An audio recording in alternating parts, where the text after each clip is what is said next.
ડભોઈ તાલુકાના ભીલાપુર પાસે વહેતી ઢાંઢર નદી પર હાલમાં નવા બ્રિજ બનાવવાનું કામ પૂરજોશમાં ચાલી રહ્યું છે, પરંતુ આ કામગીરીમાં સરકારી નિયમોના ધજાગરા ઉડતા હોવાની અને મજૂરોના જીવ જોખમમાં મુકાતા હોવાની ચોંકાવનારી વિગતો સામે આવી છે। મુખ્ય મુદ્દાઓ અને અનિયમિતતાઓ નિયમ વિરુદ્ધ રાત્રિ કામકાજ સરકારના સ્પષ્ટ પરિપત્ર અને નિયમો અનુસાર આ પ્રકારના જોખમી બાંધકામની કામગીરી રાત્રિ દરમિયાન મજૂરો પાસે કરાવી શકાતી નથી।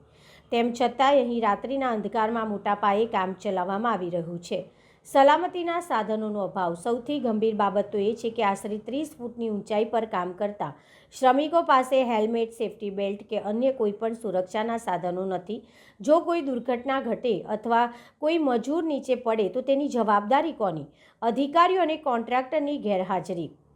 રાત્રિ દરમિયાન જ્યારે જોખમી કામ ચાલતું હોય ત્યારે સ્થળ પર કોઈ જવાબદાર સરકારી અધિકારી, કોન્ટ્રાક્ટર કે સુપરવાઇઝર હાજર હોતા નથી। માત્ર મજૂરોના ભરોસે આખું કામ છોડી દેવામાં આવ્યું છે। શું તંત્ર કોઈ મોટી હોનારતની રાહ જોઈ રહ્યું છે? સરકારના પરિપત્રનું ઉલ્લંઘન કરી રાત્રે કામ કરાવવાની મંજૂરી કોને આપી?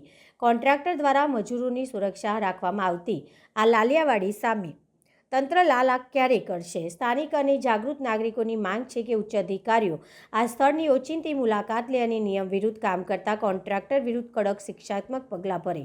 જો મજૂરોને કંઈ પણ જાનહાનિ થશે તો તેના માટે જવાબદાર કોન્ટ્રાક્ટર અને બેદરકાર અધિકારીઓ સામે ગુનો નોંધાવવો જોઈએ।